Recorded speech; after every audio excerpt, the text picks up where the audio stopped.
Welcome everyone, and we'll start with again short breathing meditations to mindful breathing meditation to quiet our mind for a few moments.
Then we can try to generate good intention, motivation by contemplating and thinking, by us here coming together, listening, engage in discussion, reflection, contemplation. May all of this become cause and conditions to have a strong imprint in our mind stream to cultivate calm abiding mind in the future.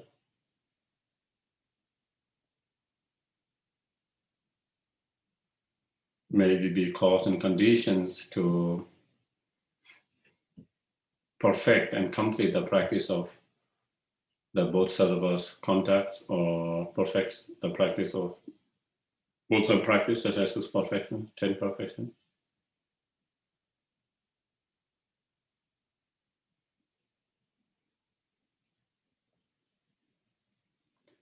And having completed and perfected the practice of the Bodhisattva practices,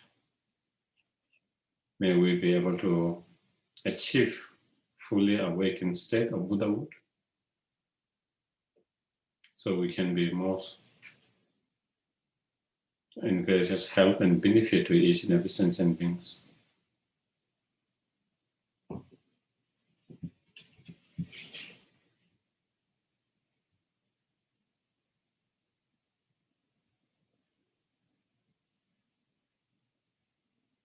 Okay.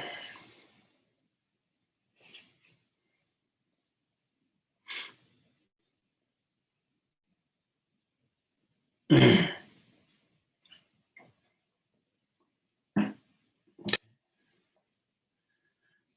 the founder, the endowed, transcended, destroyed, the one gone beyond, the four destroyed, the completely perfect, the fully awakened being, perfect in knowledge and eight good conduct, Sugata, knower of the world, supreme guide of human beings to be attained, teachers of God and human beings to you, the complete and fully awakened one, the endowed, transcended, destroyed, the glorious conqueror, the subdued from the Shakya, clean, I prostate, make offering, and go for refuge.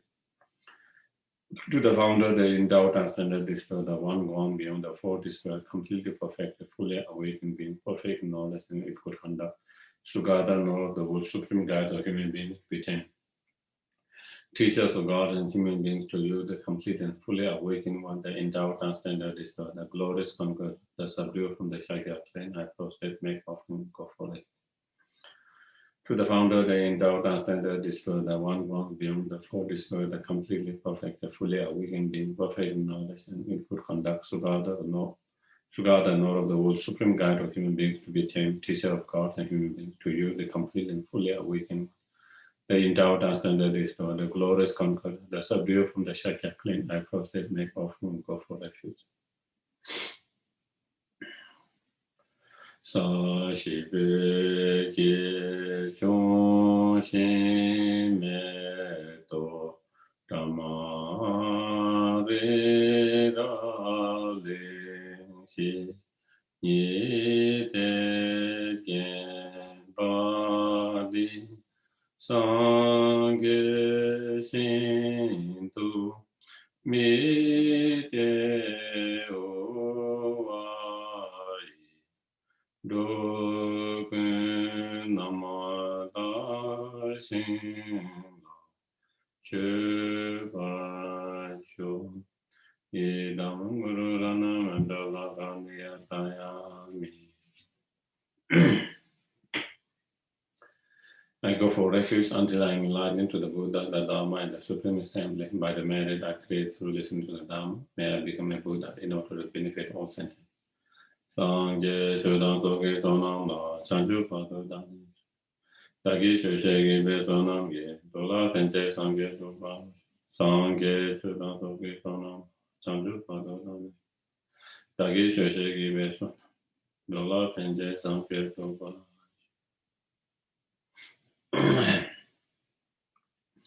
So we are in the sections of the text where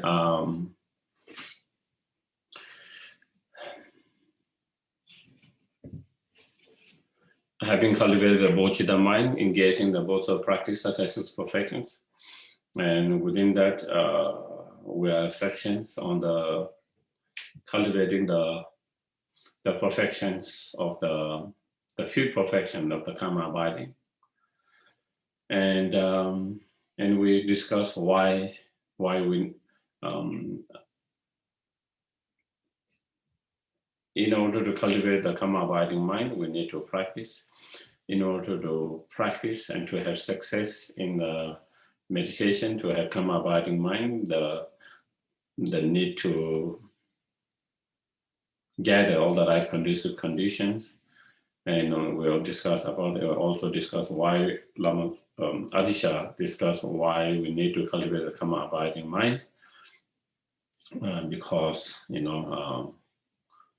we can develop higher perceptions, and with that higher perceptions, then we will be able to be help and benefit to more sentient beings. So in order to be more benefit to sentient beings, then one need to cultivate a higher perception. And in order to have a higher perception, then we need to develop the karma abiding mind. So, and we discuss about different level of clairvoyance or high perceptions, and through each of them, how we can be more benefit to other sentient beings. So that is one we discuss. And so the next one is how to practice meditation in order to cultivate the karma abiding mind. And here in this text, he doesn't go in much details. It's only 2 lines. So in the verse number 40, thus maintaining well the conditions, so right condition for the success of the meditation, mentioned in the collections of the meditative stabilizing chapters. So, always mentioned. Then the method to develop these meditations, karma abiding, is then the method is place the mind on any one virtue's focal point. So here, that is all it is. It has in this text itself, it's just 2 lines.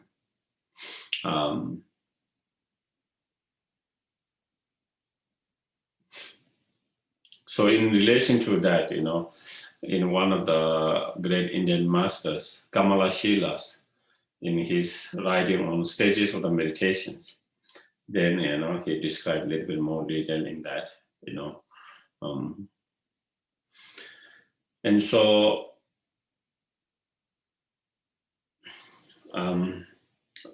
maybe I would like to kind of discuss the practice, the meditations, from the point of view of few different in terms of how to practice in these meditations.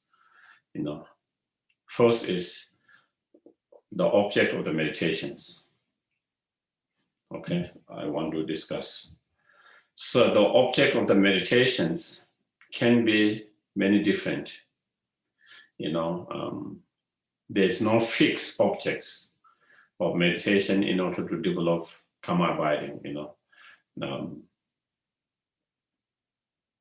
It can be the image of the Buddha, as is described in some of the sutras. as is described in the Kamala Shila's writing, and as it is described in one of the virtues focal point, one of the virtues, so the Buddha's image with one of the virtues objects,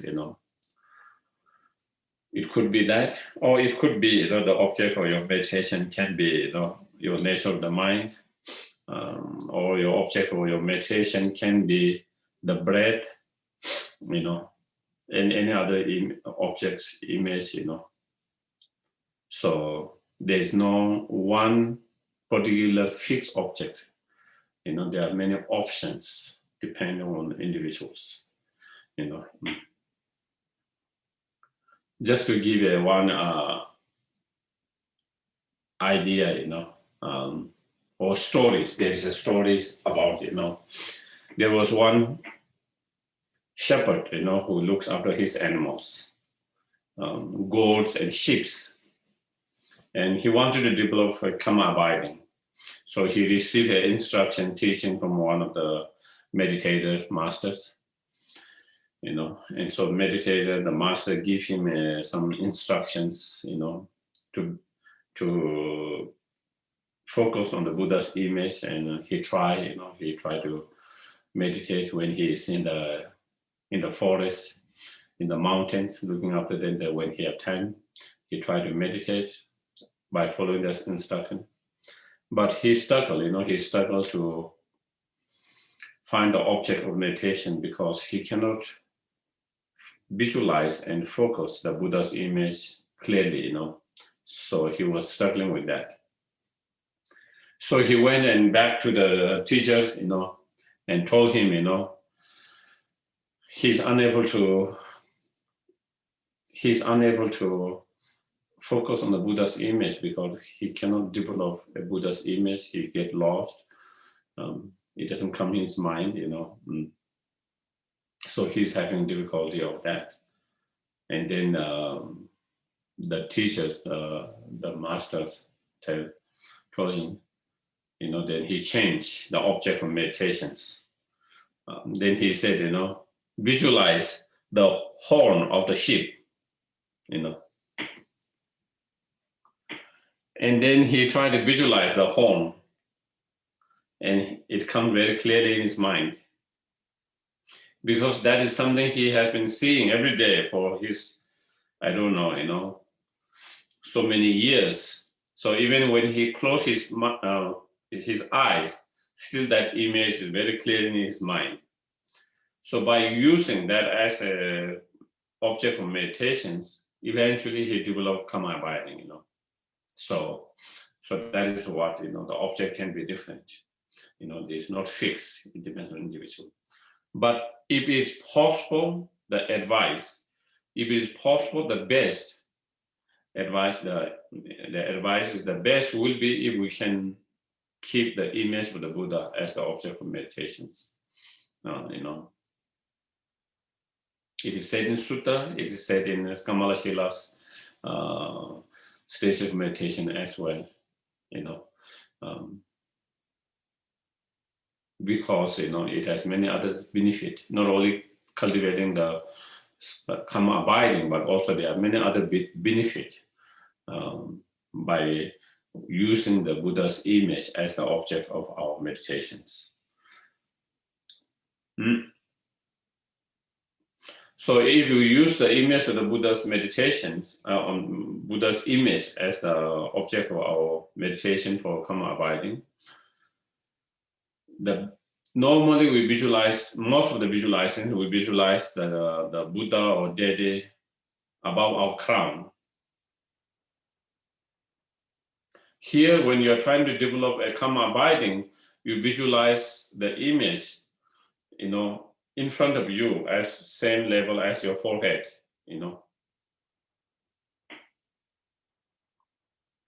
maybe 2 meters away, or maybe a little bit less than 2 meters away in terms of distance. In terms of the height, it's not above your crown, but if you look with your eyes where you can see, it's straight like forehead, that, And also normally we visualize life size when we visualize or big ones.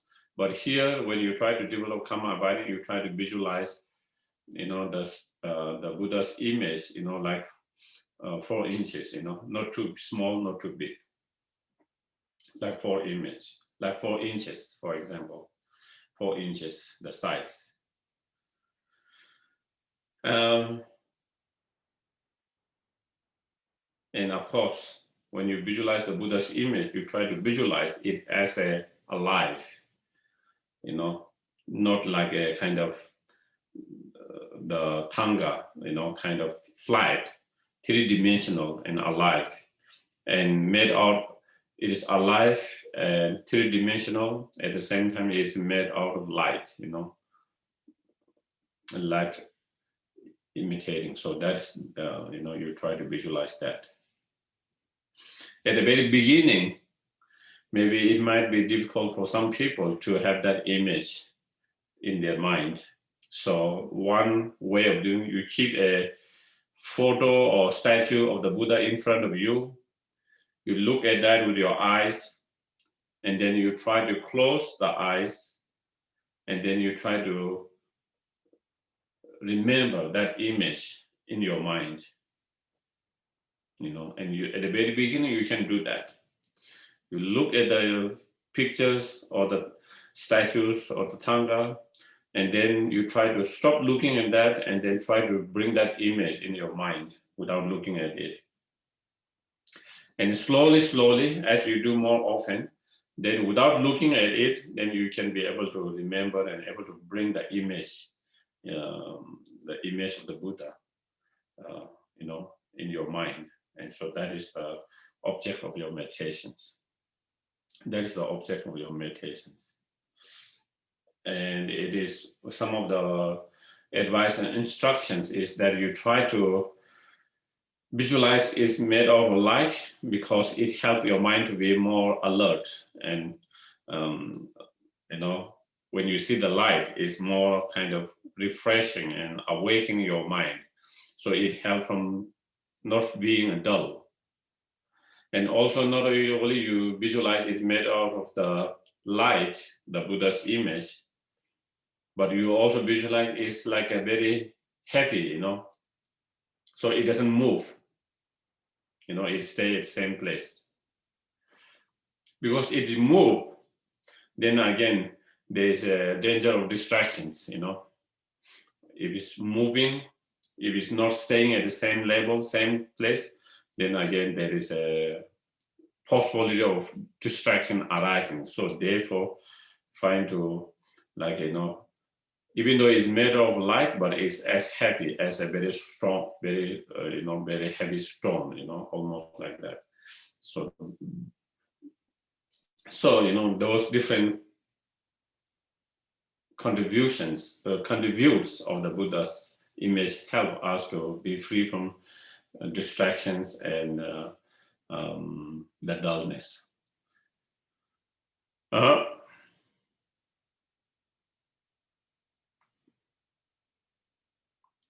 When you start the meditations, at the very beginning, you start with going through the details, starting from the crown up to the down, how the Buddha's pinnacles and the Buddha's hair, kind of dark blue and curled hair, and then his long ears and his, eyes, long eyes, slightly open, and the smiling face, and the nose and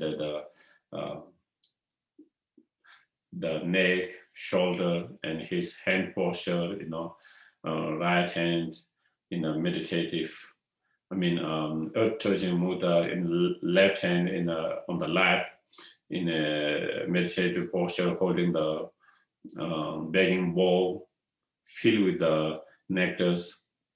And then the robe that he's wearing, saffron robes, monk's robes, 3 kind of saffron robe, and how he's sitting, cross-legged, the posture on the, cushion of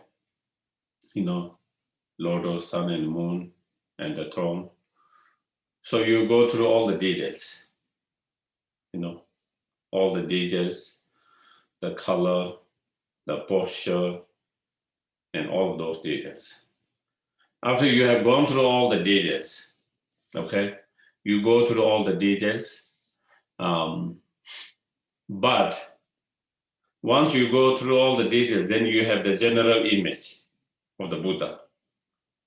And when you try to develop karma abiding on the basis of Buddha's image, then you just try to hold on that general image. And when you try to hold on that general image, the image that you have with the Buddha might not be clear, is not clear, but the advice, don't worry about the clear at this point. As long as you have a little bit of kind of shape like Buddha, even there's no clarity, forget about each of the details of the eyes and how they look. Maybe even the general shape, how the Buddha look, even that might not be so clear and a little bit yellowish, because Buddha's colors yellowish, a little bit kind of yellowish, or even it is not yellowish, even it is kind of a little bit kind of like kind of, dark, but as long as you have the general image of that, it's good enough. It's good enough to begin to meditate on that image as the object of your meditations. You don't have to worry about the clarity at this point. First thing, what you need to develop is stability, your mind stability. So your mind can keep that image all the time, that you are able to keep that image all the time and not losing that image. That is the key. Even if it's not clear, don't worry about it. Just try to keep that general image. If you are able to find that general image, even if it's not clear, you have found the object of meditations. You have found the object of meditation. And in terms of the 9 stages of meditation, that is the first stages, placing or fixing the mind to the objects. You place your mind or fix the mind to the objects of the meditation. And so that is the first stage that you have found. You have entered the first stages of the 9 stages of meditation, because you have found the object of your meditations. And the object of your meditation here is the general image of the Buddha. If you have clarity, that's okay, that's great. If there's no clarity, don't worry about it. Just try to keep that as the object of meditations. And another advice is, some of the other advice is, don't try to change the object of meditations. Try to keep same objects all the time. If you change the object too much, then you cannot develop karma abiding, single-pointed concentrations. If you keep on changing too many different objects for your meditations. So just try to keep one object all the time. And so for example, the image of the Buddha, if you are visualizing the Buddha Shakyamuni image, you always try to keep Buddha Shakyamuni image. If you want to use a Manjushri, or if you want to use Avalokiteshvara, or Vajrasattva, or Amitabha, whatever, you just try to, whatever you use at the very beginning, you just try to keep that same image without trying to change to different Buddhas. If you want to develop karma abiding or meditative concentration, shamatha, you just keep one image. And also not only just so one same image with the same posture, with the same color, so you just always keep that same. Instead of changing the posture, sometimes standing, sometimes sitting, instead of changing the color, sometimes green, blue, black, white, you just try to keep same image, same posture, same color, and same size. Not trying to change the size, sometimes too big, sometimes smaller, but instead you try to just keep the same size. So when you do that, then you have better chance of having success in cultivating the karma abiding. So that is about the objects, okay? Finding the objects. Are we clear on that? Okay. Then next one is the duration of the meditations. We can discuss a little on the duration of meditations. The advice by all the experienced meditators who have developed shamatha, karma abiding, is when we start to meditate at the very beginning, don't try to do, especially when you are trying to develop karma abiding, don't try to do the meditation too long. Try to keep it short. Try to keep it short. Because for a beginner, it is easy to focus without getting distracted when it is short time, short period. If it's too long, then our mind starts to get distracted easily after some time. We cannot focus and place without being distracted for a long time, long duration. And if we do that, then our mind gets used to that. And then whenever we meditate, our mind starts to get distracted because that is our mind that is so used to that. So therefore, from the very beginning, we have to train our mind to not to get distracted and to be fully there with the object of meditations. And to do that at the very beginning, then we try to keep the duration of meditation short, very short, but many, many sessions, many, many, many times. One example that I can give is, for example, if you are doing a half hour or 20 minutes of meditation in the morning, instead of trying to meditate continuously for 20 minutes or half hour straight, at the very beginning, it might be more better, advisable, you do for 5 minutes. Okay? 5 minutes, because we will be able to concentrate better in 5 minutes than 20 minutes. When so do 5 minutes, and it is short but good meditation, more focus and less distraction. 5 minutes. After 5 minutes, you take a few little rest. Doesn't mean you have to leave the cushion, While being the cushions, you try to relax from the meditation. You just breathe, do some breathing. You just kind of move your body a little bit. You just kind of look around a little bit and maybe take a rest, maybe 1 minute or a few seconds, 30 seconds or 1 minute, So it helps to relax your mind a little bit, rest your mind a little bit. Then again, do 5 minutes of meditation, more focused meditations. And after 5 minutes, again, take 1 minute of rest while still on the cushions.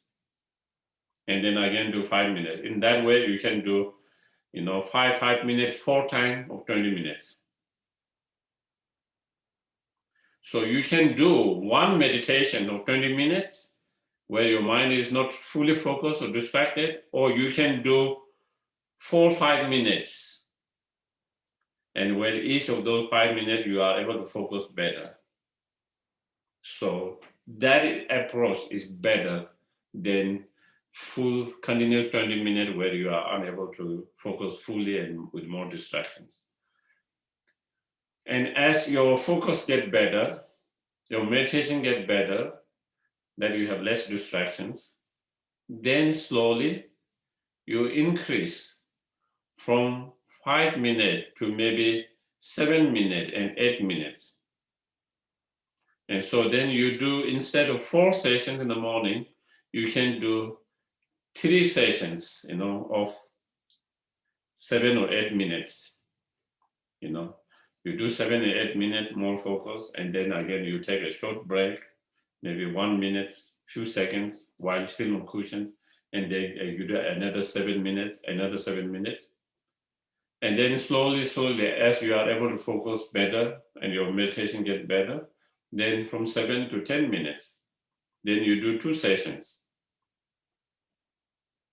And slowly, when you are able to focus and your meditation better with 10 minutes, then you can increase to 15 minutes and gradually to 20 minutes.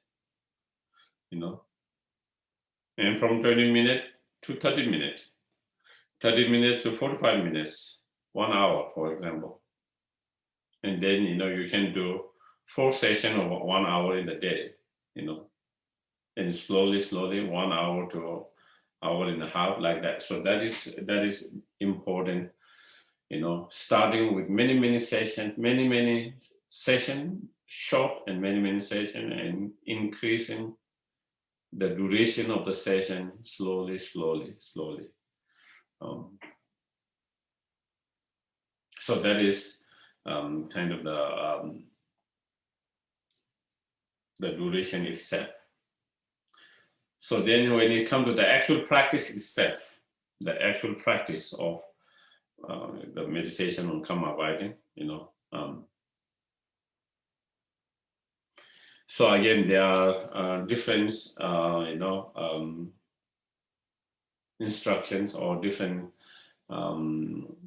practice, how it is presented. It can be presented from 9 stages of meditation, or it can be presented as in one of the materials writing, distinguishing between the extreme and the middle way. In that, then he explains how to cultivate the karma abiding from the point of view of overcoming the 5 falls or pitfalls or the faults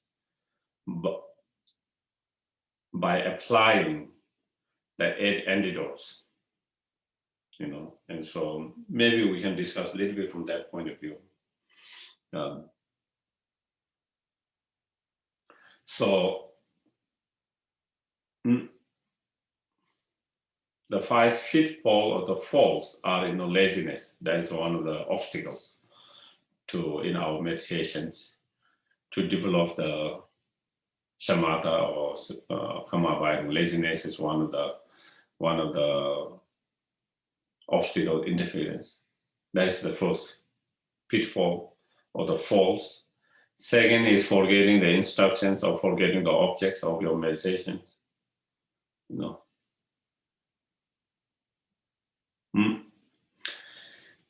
And third is, the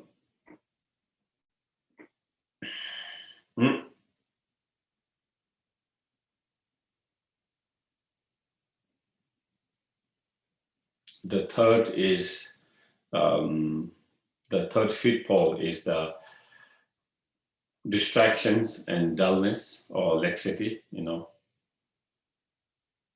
distraction and laxity. That is the main obstacle to develop karma abiding. And the fourth point is, when we are under the influence of either distraction or laxity or dullness, not applying the antidote immediately is another pitfall. And the fifth one is when your mind is free from distraction and laxity, and when your mind is really totally focused on the meditations, trying to apply the antidote will be another obstacle. At that time you shouldn't apply any antidote. You shouldn't try to apply antidote. Instead, you just try to practice, equanimity in a sense that you don't try to apply. You just rest in that state of the mind. So those are the 5 kind of the pitfall or the faults, and to overcome them, there are 8 different practices or the antidotes. In order to overcome the laziness, there are 4 of them. That is the faith in the practice of this karma abiding, and aspirations towards this meditation and practice, and enthusiasm towards this practice, and cleansing, the result of the enthusiasm of the practice. So these four, the actual antidotes, the actual practice or antidote to overcome laziness is the enthusiasm in this meditation and practice. If you have joy, perseverance, and enthusiasm in your practice, meditations, you wouldn't be too lazy, isn't it? Why are we lazy in our practice meditations? Because we don't have same level of enthusiasm. We don't have same level of joyous perseverance. It is just joyless perseverance, isn't it? The one when you try to practice meditate is most time is joyless perseverance instead of joyful perseverance. No enthusiasms. And so therefore, but when you have enthusiasm and joyful effort or perseverance, then you wouldn't have laziness. And in order to have that kind of strong, joyful enthusiasm, joyful perseverance and enthusiasm, you need to have strong aspirations for that practice. The more stronger aspiration you have, the more stronger interest and more stronger enthusiasm you will have towards that practice and meditations. And in order to have that kind of strong aspirations in that kind of practice and meditation, then you need to have a strong faith and belief in that practice and meditations. By contemplating, all the benefit of such practice and meditations of karma abiding, all the benefit, short-term benefit, long-term benefit, the benefit in your everyday life, the benefit in your spiritual life, the benefit on your spiritual growth, the benefit to be help to others. So the more you meditate, the more you contemplate all the incredible benefit of karma abiding, the more you have a stronger faith towards that practice. And the more stronger faith you have in that practice, the more stronger aspiration you have. The more stronger aspiration you have, the more stronger joyful perseverance you have, enthusiasm you have. Through enthusiasm and joyful perseverance, then you will have more success in your practice and meditation. And through that practice and meditation, success of your practice and meditation, then you will have cleansing and the feeling of your mind much more light instead of heavy. Your mind light and flexible. Through the flexibility of your mind and light feeling of lightness of your mind and flexibility, it also affects your body to become more light, more flexible. So both your body and mind become more light, more flexible, less heaviness. And that helps in your meditation again. When your body and mind is more lighter, it's more easy to do the practice meditations. When your body and mind is heavy, when you feel your body and mind is heavy, then we are less inspired to meditate and practice. We become more kind of lazy because of heaviness of either body, mind, or both.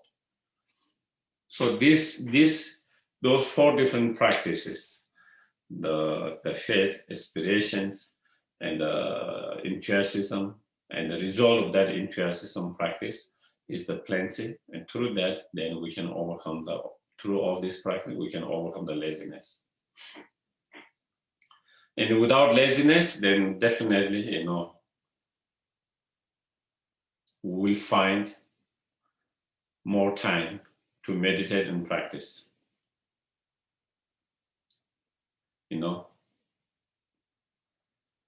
Even though we have so much time in our day, we struggle to find time for meditation and practice, isn't it?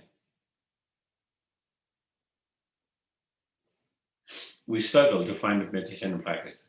We don't struggle to find time to watch the TV, do we? We don't struggle to watch the TV. We find so many hours to watch the TV. Every day maybe we might find hours and hours to spend on TV or doing other things. But when we have to do practice and meditations, finding half hour, 1 hour, we struggle that, even for that. Because of laziness. And because of laziness, there is laziness because we don't have enthusiasm and joyfulness in our practice and meditations. If we have joyfulness and enthusiasm, you will be less lazy and you will find more time to practice and meditate. If you find more time to practice and meditate, you will do more practice, more meditation, and that will support you even better in your path.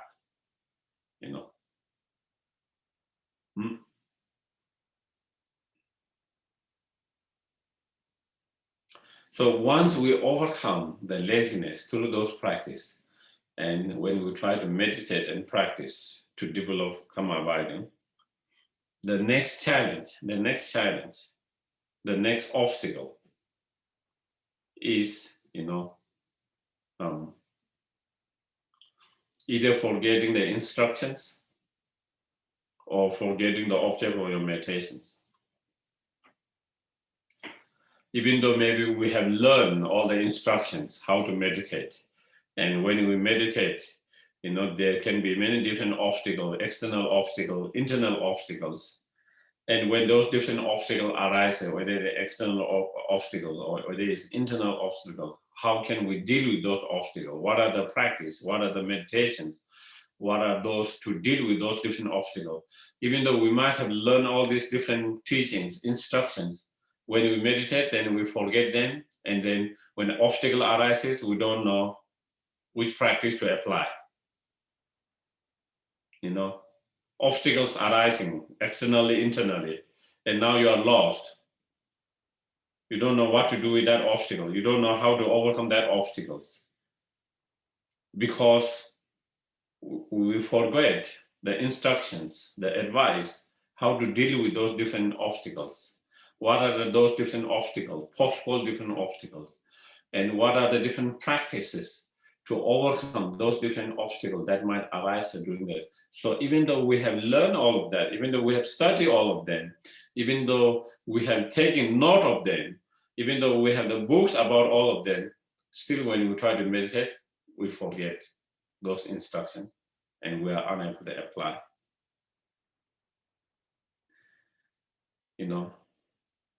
So that is one of the forgetting, the instructions.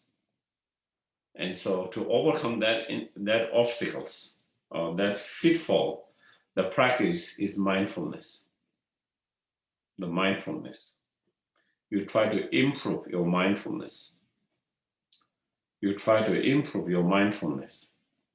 And the mindfulness is a state of mind, is one of those mental states, mental factors, that is that try to hold on the objects, the familiar objects, whatever the object. Here in this case, Buddha's image, and the instructions, remembering and not forgetting those instructions, and being very aware and mindful and remembering, so not forgetting the instructions, being mindful of those instructions, as well as not losing the object and being mindful of the objects. So mindfulness. So trying to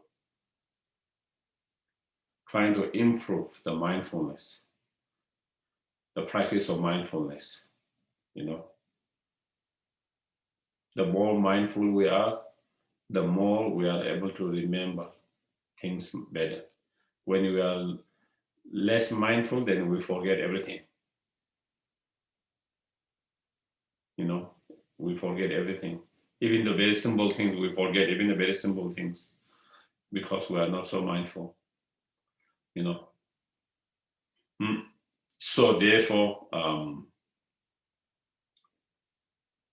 trying to improve the mindfulness, because it is one of the very important tools that we need to develop karma-abiding mindfulness. In other words, the mindfulness mental state, in other words, we can say, is a mental state that is able to keep focus or fix or place on the object of meditations without being distracted in the past and futures. Instead being in the moment, instead being with the objects, so that you are able to keep your mind to the object of meditation instead of being lost in the past or in the futures. A lot of time when you try to meditate, because we don't have strong mindfulness, either we get kind of lost in the past, remember about the past, and our mind follow in the past experiences, past situation, or we started to think about futures. Our mind going either past or futures, and not being in the present and moment, not being with the object of meditations, and that is obstacles. So with the mindfulness, we try to, by increasing and improving the mindfulness, we learn and train our mind to be in moment, not in the past and future, but to be in moment, to be in the moment, in the present, with the object of meditations here, to be with the object of meditations. So that is what the mindfulness. The third, in terms of the, and so, through practice of mindfulness, even you are able to overcome the forgetting the instructions and losing the objects, or forgetting the instructions. But the next challenge, even you remember all the instructions, but when you're actually trying to meditate, the other challenges in meditation is sometimes our mind is distracted. Yeah, that is one of the challenges. When you are trying to meditate, practice, either your mind is distracted, or even when your mind is not distracted, sometimes our mind is fall into the state of laxity or dullness. So there's no kind of clarity, Even your mind is not distracted, but there is no clarity in your mind. There's no clarity in your mind. So these two are the main obstacle in your meditation, in our meditations, the distractions and the dullness or laxity, That is the next challenge, next in meditation. So you see, we are improving, step by step. At the very beginning, you are unable to find the object of meditations. Slowly, you find the object of meditations. At the very beginning, you are unable to meditate because of laziness, and you overcome laziness, and you are able to meditate. But then, while you are meditating, then we lose the due to not strong mindfulness, we lose we forget the instructions. And through the strong mindfulness, even we have we don't forget the instruction, but then our mind, fall sometime in distraction, under the influence of distraction, sometime in the laxity or dullness. So that is the next obstacles in our practice meditations. And in order to overcome that obstacles, the obstacle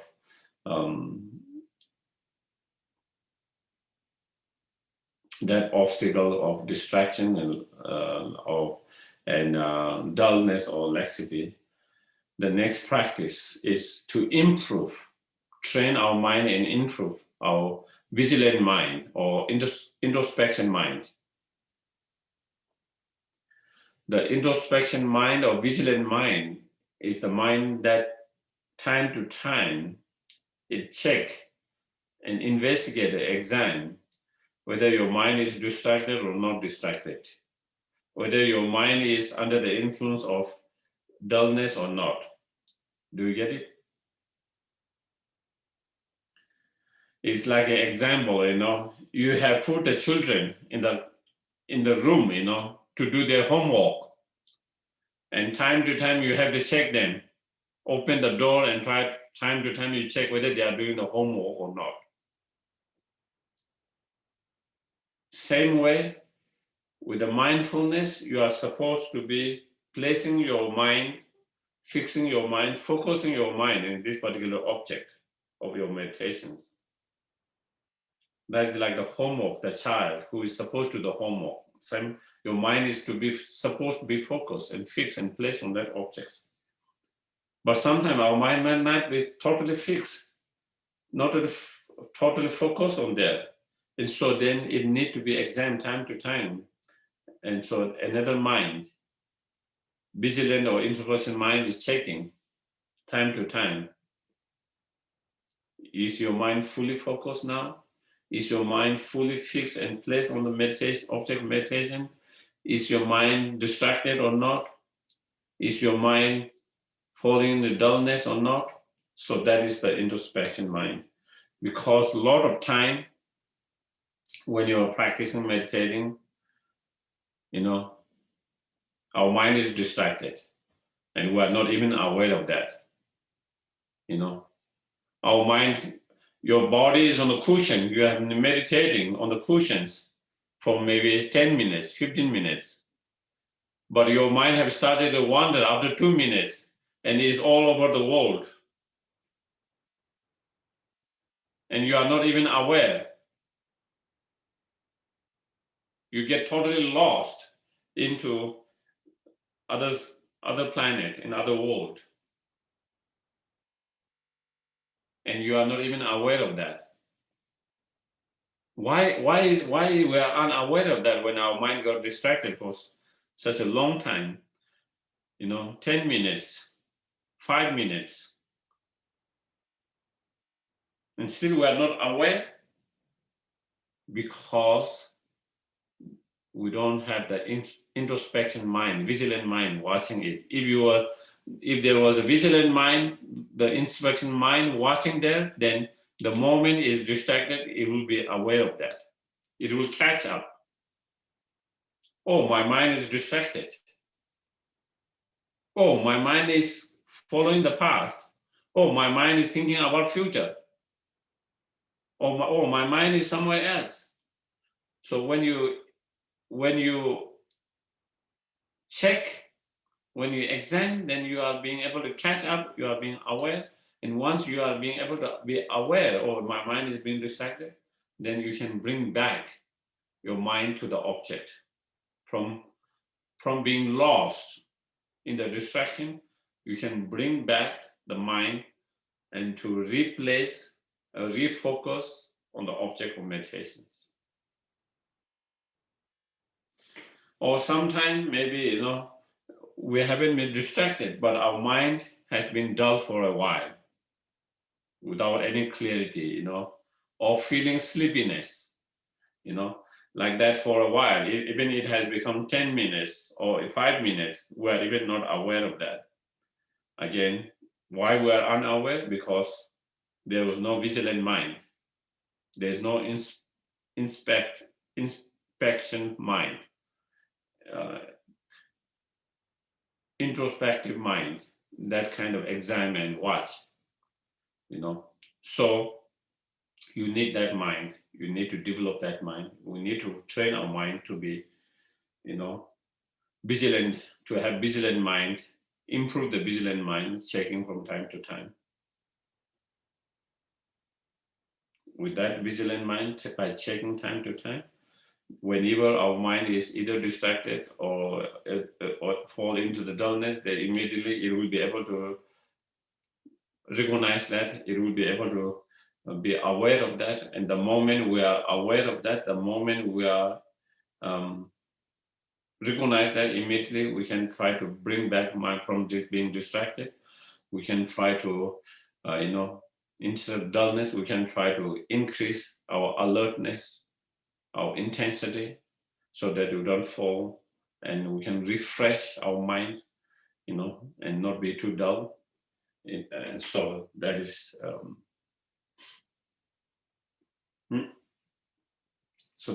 the two main obstacles. Main obstacles to come abiding is the distraction and dullness, and two main tools or practice that we need to overcome them is the mindfulness and introspection mind. Mindfulness and introspection mind. But the stronger practice we have mindfulness and introspection, the more we are able to make success in our meditations on calm abiding or meditative concentrations. Okay, and so then once we recognize with the mindfulness introspection mind, whenever we are able to be aware and recognize when our mind is getting distracted or under the falling under the dullness, then immediately we have to apply the antidote to overcome those obstacles. And so the fifth pitfall is when we are falling in either the distractions or dullness, not applying the antidote. When we recognize that, when we are aware of that, not applying the antidote immediately is the pitfall. And the antidote is to apply the antidote immediately. When your mind is distracted, how can you apply the right practice to overcome the distractions? When your mind is falling in the dullness, how can we apply the right meditation, right antidote, right practice to overcome that dullness? So without delay, you have to apply those antidote, those practice immediately.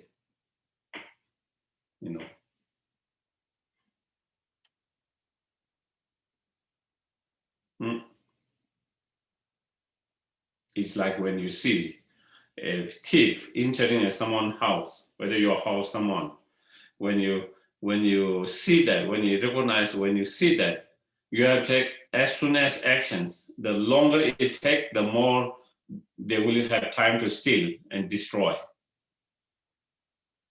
Once you recognize, when you see that, the more quickly you take actions, whether you call the police, whether you call someone, whatever action you take, the sooner you take it, there's less damage than that.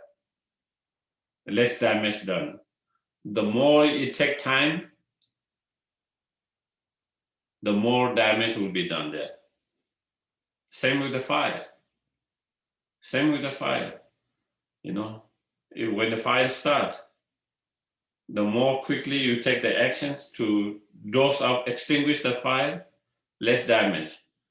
The more it takes time to extinguish the fire, the more damage it will be done, and more difficult to extinguish the fire when the damage is so big, or the fire has become too big.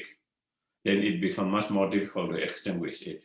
And same in our meditation practice. When those obstacles arises, when we recognize it, immediately we try to apply the antidote without delaying it is the key, And of course, there are different level of distraction, different level of laxity or dullness. There's gross level of distraction, subtle level of distraction, more subtle level of distractions. There's gross level of laxity or dullness. There's subtle level of laxity and dullness, more subtle level of laxity. So we learn to overcome according to the level of whether it's the gross there's a different practice, there's a different method to deal with that gross one. If it's subtle, there's a different practice, there's a different method to deal with that. If it's more subtle, then there is a different practice, different method to deal with that. So first we have to learn what are those different level of distraction, different level of dullness, and then what are the different level, different practices to deal with those different level of distraction laxity. We learn, we remember them, and then we try to apply whenever any of those obstacles arises. That is the key,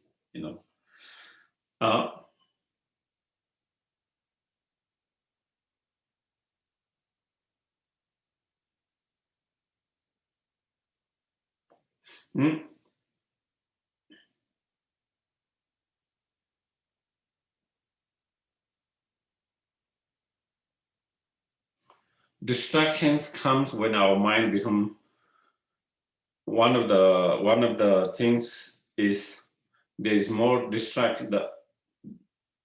There's more possibility of distraction arises when our mind is too kind of too broad, when we think too many things, so the technique meditations is to kind of withdraw the mind. The more your mind is expanding, there's more possibility of distractions. So instead of expanding your mind, you have to withdraw the mind. And by withdrawing the mind, it helps to be less distracted. And for example, one of the methods when you are using an image of the Buddha as the object of meditations for the karma abiding is sometimes when your mind is distracted, one way is kind of, for that purpose, you try to imagine and visualize the object of your meditation, the Buddha's image, to become smaller and smaller and smaller. When it becomes more smaller and smaller, your mind withdraws more and more. When you visualize it bigger and bigger, your mind started to expand. Can you see? Just check with your mind when you try to expand. If I'm thinking, imagine on my mind, okay, having this image of my neighborhood, and then expand beyond my neighborhood, the other neighborhood. Then I expand the whole city. Then I expand all the other states. Then I expand the whole countries and all the rest of the world. My mind started to expand in that way. And when I do that, there's more distractions. But when I try to, instead of thinking the whole world, bring to this country, the state, neighborhood, and just myself smaller, then your mind kind of become more withdraw, less distracted. Just check it out. So that is one method of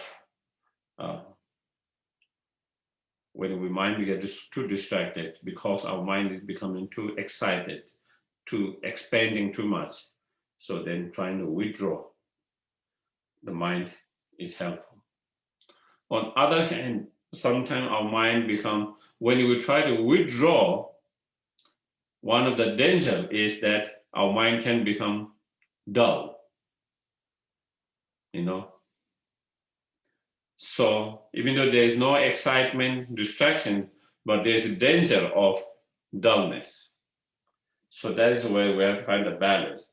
And when our mind falls into the dullness, then again, you need to expand your mind. Dullness comes because it's withdrawn too much. When your mind is withdrawn too much, then there is a danger of dullness. So when there's a danger, when there is a dullness, then you need to expand your mind. And so one way of doing that, expanding your mind, is then you try to focus on all the details of the Buddha's image. Before you are just focusing on just the general image. Now you go in all the details of the Buddha's image. You think about the pinnacles on the crown or pinnacles of the Buddha's on top of the Buddha's head, the golden. You think of all the Buddha's hair, kind of the dark blue curled hair.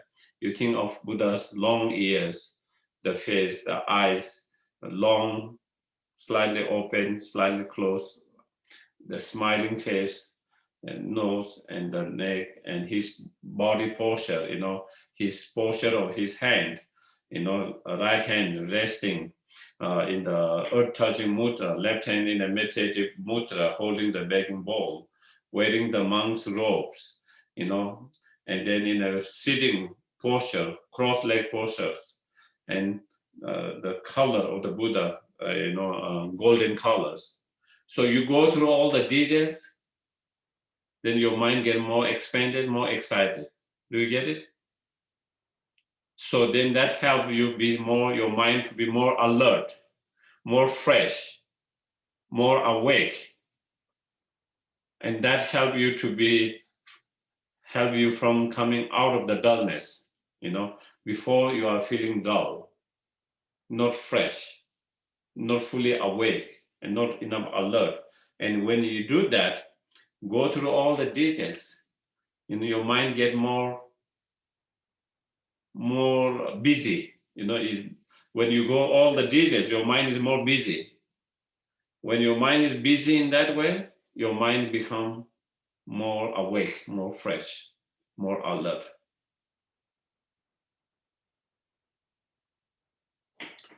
So that is how, and then also sometimes you can think the image of the Buddha becoming more brighter and brighter. As you think is more brighter and brighter, again, it helps to be, it helps to be less dull and more awake, more alert, more refreshed, And again, because it's too bright, your mind is getting distracted. Again, you can withdraw it by visualizing it's a little bit less bright, a little bit more kind of dark, a little bit less. And so again, it helps. So that's how we can use it when you to deal with whether it's a distraction. When it's a distraction, trying to withdraw the mind. When there's dullness, trying to expand the mind. By expanding, your mind becomes more kind of busy and more alert. When your mind is too busy, then we need to withdraw. Because it's too busy, then it becomes distracted. So then again, trying to withdraw.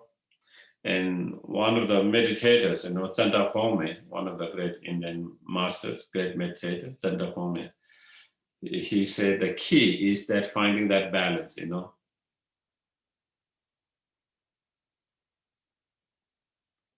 One of the most difficult challenge in our meditation is finding the balance, He give an example. I think also Buddha give the example as well in one of the sutras about when you try to play, like guitar, If it's too tight, the sound is not so good. If it's too loose, it's not sound. To have the most beautiful sound, the right sound, it has to be exactly more balanced, not too tight, not too loose.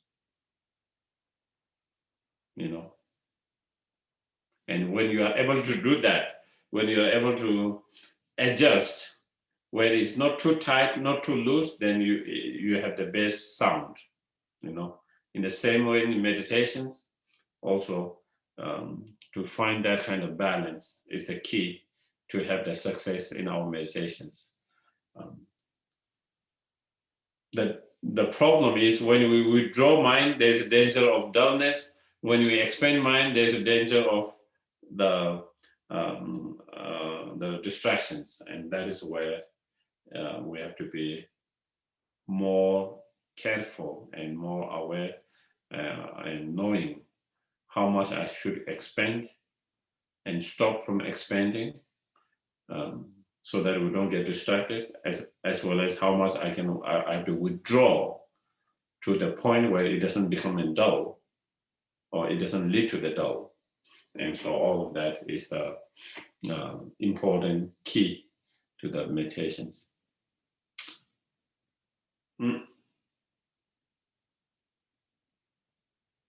So yeah, maybe I think that might be just enough information at the moment, I guess.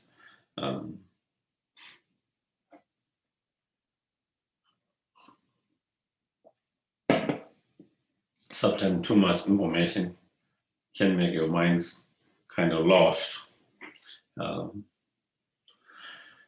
as well.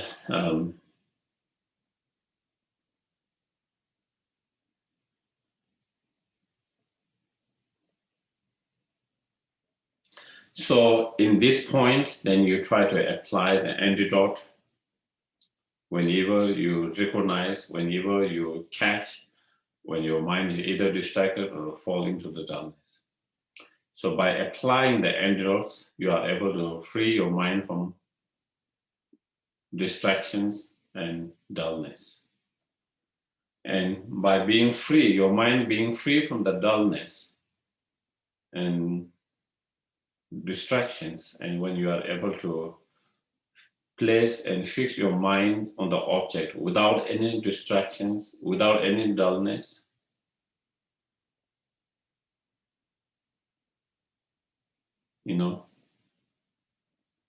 if you try to apply introspection's mind, then again it shakes, because your mind is now fully focused on the object without any distraction and dullness. But then if you use introspection mind, is my mind distracted or not? Is my mind dullness or not? So then you shake the stillness of the mind, You shake the stillness of mind. And then by doing that and by applying the antidote, then you are not allowing your mind to stay stable and still. That is the obstacles now. Now, when you have reached this point, you don't do any kind of trying to do vigilant inspection anymore. If you do that, there can be obstacles here now at this point. Because you have already reached a point where you are free from the obstacle of dullness and distractions. So your mind is in the right state at the moment and very still, not disturbed. When your mind is still and not disturbed, and then trying to see whether it is disturbed or not, and all of that becomes the obstacle now. In this now, that is required at the very beginning. Now it is not required here when you have reached that point. Now, if you apply that one here, then it becomes an obstacle now. Before it is not obstacle, before it is needed, it is must. You should use vigilant mind, introspection mind to check your mind again and again, And at the very beginning of stage of meditation, it requires more. As we progress slowly, it requires less and less vigilant, less and less introspections. And when you are reached this point, it's not required. If you do that, then it becomes obstacles. It's like, you are watching the child, whether they are doing homework or not. At the very beginning, it's needed because maybe they don't do when you are not watching them. And slowly, they from their side, they get interested and they feel important and they start doing the homework themselves. And when they don't need it, if you try to watch too much, it might irritate them, Do you get it? Why are you coming and watching us when I'm doing my job? I have been doing my homework every day faithfully. I haven't missed it. And why still you trust me? And why are you still trying to check on me whether I'm doing or not? It can irritate them. Don't you do them? Because they feel you are not trusting them when they are doing their job.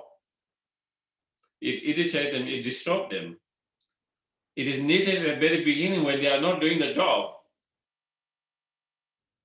But when they are doing the job well, then it is not needed. If you do that, it becomes obstacles. And same in hidden meditations. At the very beginning, when our mind is not fully focused and when there is a danger of our mind falling into the distraction and laxity, we need that mind to check on them.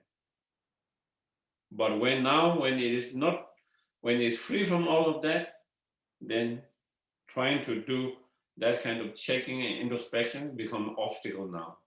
And so therefore, the solution or the practice, the key is, trying to find a balance or trying to find the equanimity.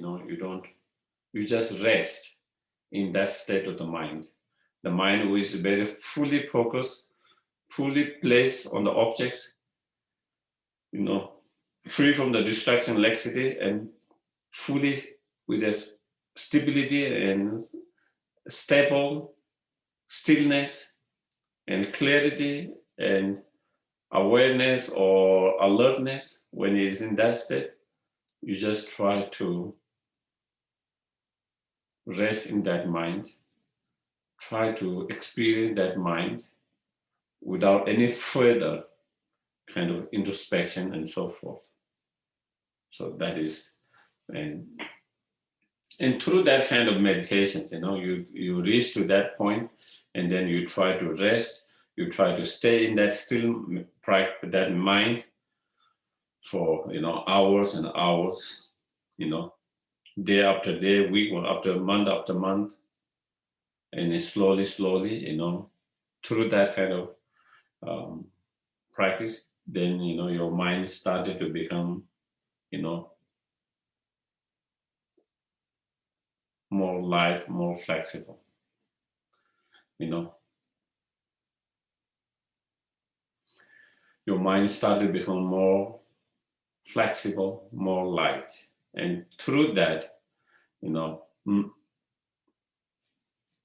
that mind, state of mind of that affect your body.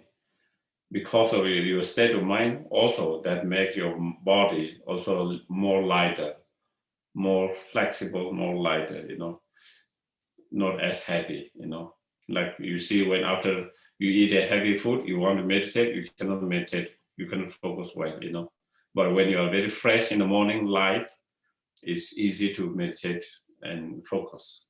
Similarly, similarly in that way, your body starts to feel more kind of light, more flexible. So it is easy to do the practice meditations, And then through that flexibility and lightness, then it pervades. There is the wind energy that pervades in your whole body. This special wind energy throughout your body, And by pervading that wind energy all part of your body, then it gives you a very, blissful, pleasant physical feelings, very blissful, very pleasant feeling, physical. And then that induces, very blissful mental feelings, very blissfulness. And when you have that blissfulness, mental blissfulness, after that kind of meditations, then that's when you have achieved the karma abiding. That is when you achieve the karma abiding. That is when you achieve the shamatha, the meditative concentrations.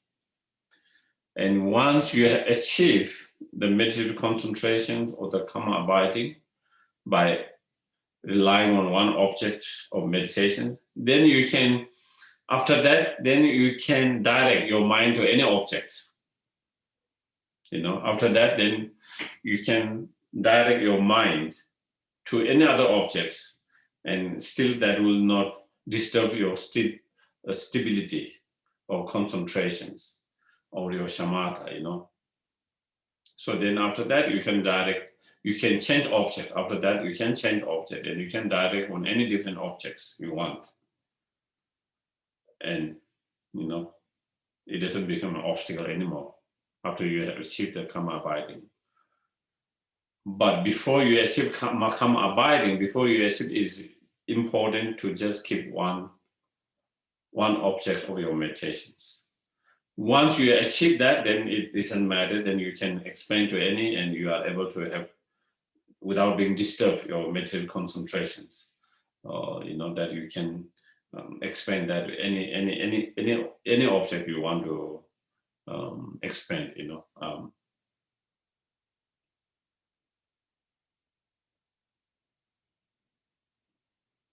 Lama Tsongkhapa says in his the song of the experience, you know, the hums of the experience or song of the experience, and the mental concentration karma abiding is such. When you try to keep on one object, it's like unmovable, unshakable, like the Mount Meru.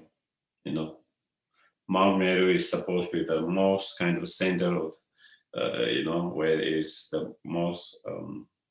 So you cannot shake that. You know, maybe we can say Mount Everest. You know, unshakable. You know, by the winds, by the storms, the rain, and by the snow. You know, it cannot shake.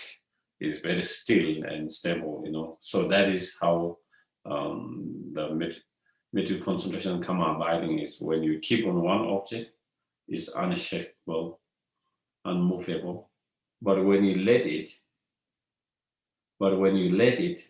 it can be expanded to all the virtues. It pervades all the virtues. Once you achieve the karma abiding, then you can let your mind to all the virtues. And it has this ability to be expanded to all the objects at the same time, being totally in a deep mental concentrations, while your mind is being expanded to all the virtues. And it has the functioning to induce great bliss on both mental and physical level, and such is the karma abiding. You know, so.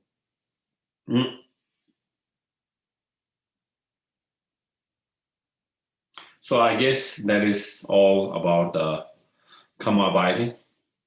So that is the fifth of the fifth perfections.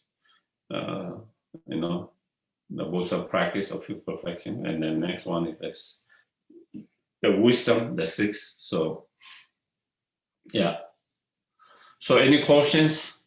Anything from today? Any questions? Any comments from today? Well, dedication. I don't know. Maybe could you repeat that, please? Which one? Oh, no, I'm just kidding. The lesson. Okay. No, really, seriously, this is hits on really my main problems are you know, in meditation are right there. I mean, what you've been talking about, mindfulness and trying to realize to you know, develop calm abiding. Mm-hmm. This was yeah, I think I have more to learn, but it's helpful. It's helpful, yes. And, Okay. thank you. Thank you. So if there's questions, if not, then we do the dedications. Someone want to read the dedication prayers before we do the dedication list? Yes, I'll be doing that. Okay. For obstacles, we have Pemene, Mara, Laura, and Alyssa. Stella. And Stella. video. What did you say? Stella. For obstacles. Right. That's right. For illness, Diane Lindsay, John B., Michael, Cecilia, Suzanne, Carol, Sean, Stephen, and Shakya Faraha. And for death, D. Romero. Okay, then we can share the dedication prayer.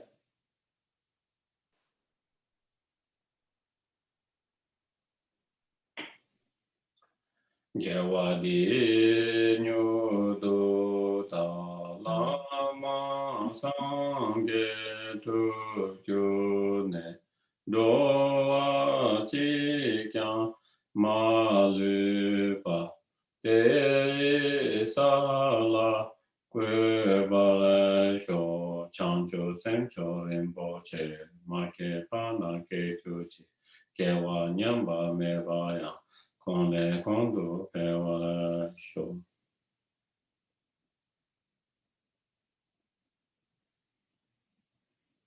Yik den kam de pen de ma lu pa kan le chung e sam de yi shi no ka din chung me tin din ya zo la so wa de so tu je lun du sho.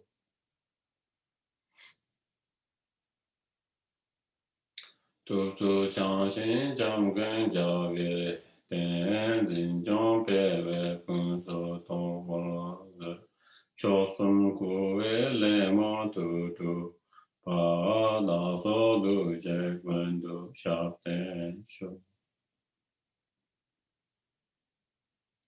la pa nu cho sa te do wa la ya wa gwen le la pe tin jen je la yang sam xin cho de ri ru su chen la ka tin ten be ke sha so.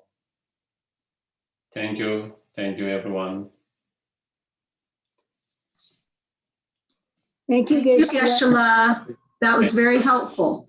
Thank you. Good night, everyone. Thank you much. Geshe. Thank you. John. Good class. Have a nice weekend. Thank you. Yeah. Oh, Yeah. yes.